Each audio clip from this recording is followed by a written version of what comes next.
안녕하세요. 갈보리교 박현수 목사입니다. 오늘은 부활주간 금요일이고요. 톰라이트가 쓴 책에 따라서 부활주일 지나서 부활주간 이 한 주간 동안에 예수님의 부활에 비춰서 또 복음서 이 몇 부분을 읽고 묵상을 하고 있습니다. 오늘은 마태복음 13장 1절부터 23절 이렇게 뿌려진 씨에 관한 비유로 이렇게 잘 알려진 그 말씀을 읽고 묵상을 했습니다. 탐라이트가 이렇게 얘기를 합니다.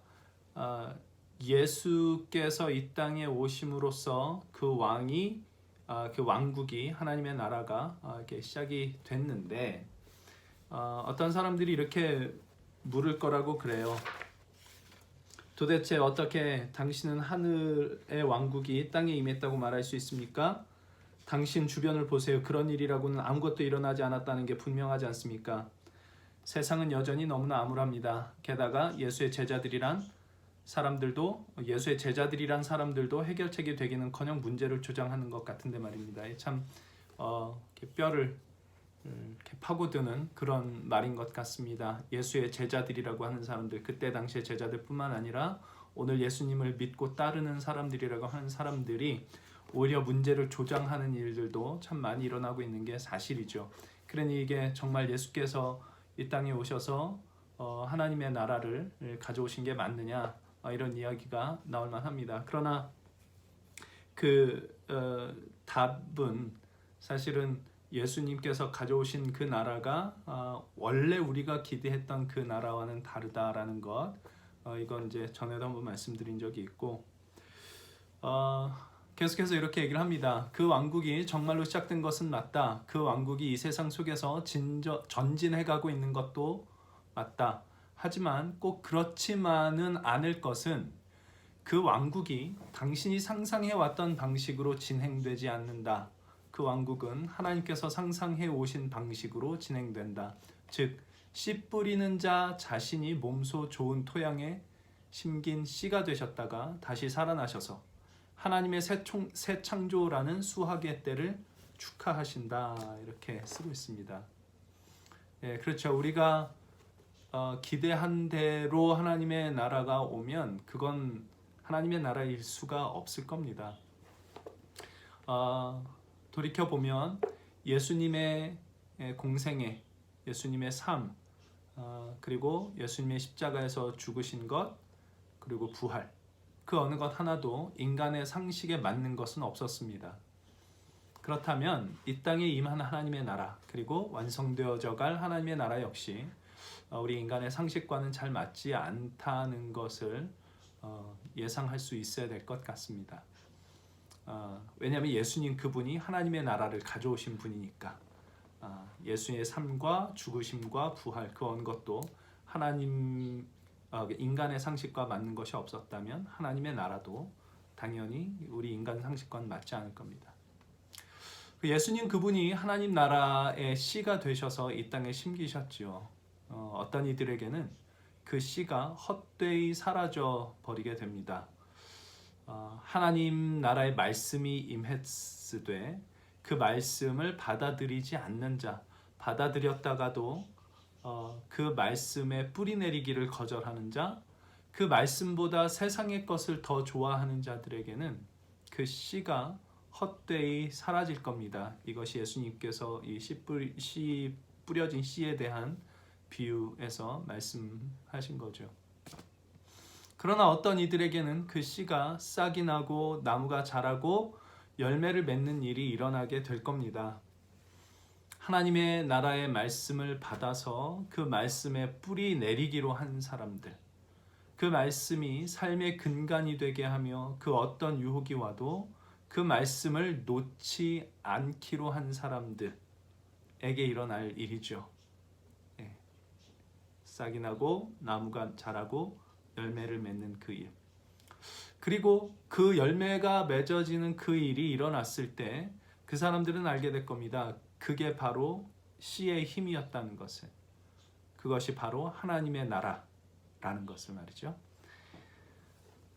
생각해보면 인간에게 좋은 밭은 사실 없습니다. 인간은 좋은 밭이 없습니다. 그러나 그 삶의 열매가 맺혀지는 자들이 있죠. 그건 그 사람들이 좋은 밭이어서가 아니라 씨가 가진 힘 때문에 맺혀지는 겁니다. 열매가 맺혀집니다. 그리고 그 열매가 난 것을 보고서야 그들을 이제 좋은 밭이라고 부를 수 있는 거죠. 하나님의 말씀이신 예수께서 이 땅에 심기셨습니다. 그 말씀이 땅에 파묻혀 죽은 것처럼 되었습니다. 이 세상이 그렇습니다. 죽은 것처럼 된 것이 아니라 예수님 실제로 죽으셨지요.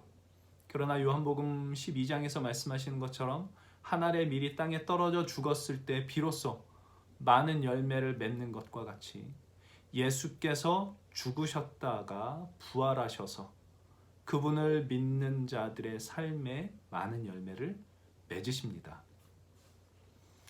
그러니 이 하나님의 말씀, 그 말씀을 마음에 받아들이고 그 말씀에 뿌리를 내리면, 사실 그 말씀이 앞에도 말씀드렸던 것처럼 세상의 상식으로는 사실 맞지 않는 말씀들이 참 많이 있습니다.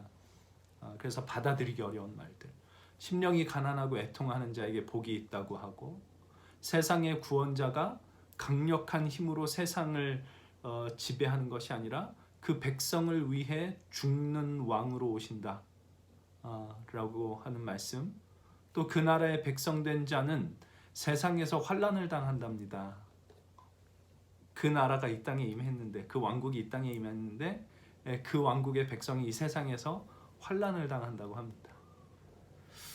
그게 참 어려운 이야기죠. 정말 그분이 구원자고 그분이 다스리시는 세상이라면 그분을 믿고 따르는 하나님 나라의 백성들은 좀 잘 살아야 될 것 아닌가. 근데 이 세상에서는 환난을 당할 수밖에 없다 말씀하시고, 그래도 담대하라고 그분께서 죽음으로 세상을 이기신다고 말씀하시는, 이 세상의 상식으로는 참 맞지 않는, 이 받아들이기 어려운 말씀들을 참 많이 하는데, 그 세상의 상식으로 맞지 않는 하나님의 말씀을 우리가 마음에 받아들이고 그 말씀에 뿌리를 내리고 세상 그 어느 것보다도 그 말씀이 귀하다고 고백하는 자, 그가 바로 좋은 땅일 것입니다. 지금은 넘어지고 실패할 수 있죠. 그 말씀이 세상 어떤 것보다 귀하다고 고백을 하고도 그러고도 이렇게 유혹에 넘어가고 이렇게 세상을 쫓아가는 일이 한 번씩 생기고 그럴 수 있습니다. 그러나 그걸 우리 즐거워하지는 않습니다. 그것 때문에 아파하죠. 넘어질 수 있고 실패할 수 있습니다. 왜냐하면 그 씨가 싹이 나고 나무가 자라서 진짜 눈에 보이는 열매를 맺기 전까지는 시간이 걸리기 때문입니다. 어떤 사람들은 그 긴 인고의 시간을 거쳐서 진실로 자기를 부인하고 자기 십자가를 지고 예수를 따르는 그런 삶을 살아가는, 그래서 누군가에게 자기 생명을 나눠주기 위하여 희생을 하고 기꺼이 자기를 내주는 그런 참 아름다운 열매가 눈에 보이게도 맺혀지곤 하지만, 많은 경우는 사실 아직 그 씨를 잉태만 하고 있는 사람일 수도 있고 이제 막 싹을 내기만 하고 있을 수도 있습니다. 그렇지만 좋은 땅은 결국 열매를 맺습니다. 그가 좋은 땅이어서가 아니라 씨가 그 열매를 맺게 될 겁니다. 말씀을 듣고 말씀에 뿌리를 내리고 말씀을 내 근거로 삼으며 그 말씀을 붙들고 살아가려고 할 때 그 말씀이, 그 씨가 반드시 하나님 나라의 열매를 맺습니다. 그리고 그것은 기꺼이 예수님처럼 살아가는 자리로 우리를 인도하게 될 것입니다. 세상의 눈으로 볼 때는 참 어리석기 짝이 없는, 자기가 희생하고 이렇게 자기를 기꺼이 내어주는 그 일들을 세상이 볼 때는 참 어리석고 짝이 없는 그 삶을 살아가는 그 열매를 맺는 대로 분명히 가게 될 것입니다. 그러나 그것이 우리는 가장 큰 복인 것을 아는 사람이죠. 그가 좋은 밭일 겁니다. 그래서 그게 가장 좋은 복된 일이라는 걸 알고 있기 때문에 그 말씀을 마음에 받아들이고 그 말씀에 뿌리를 내리기로 하고 그 말씀을 붙들고 그 말씀을 따라 살아가기로 하는 그 때론 넘어져도 다시 일어나서 그렇게 살아가기로 하는 사람, 그가 좋은 밭, 좋은 땅이지 않을까 이런 생각을 해봅니다.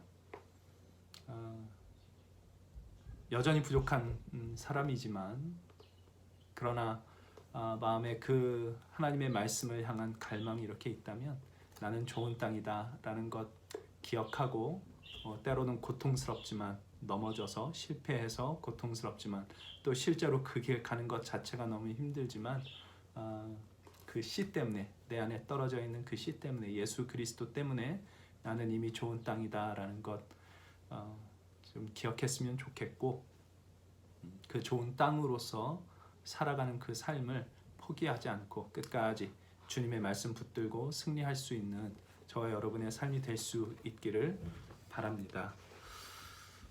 감사합니다.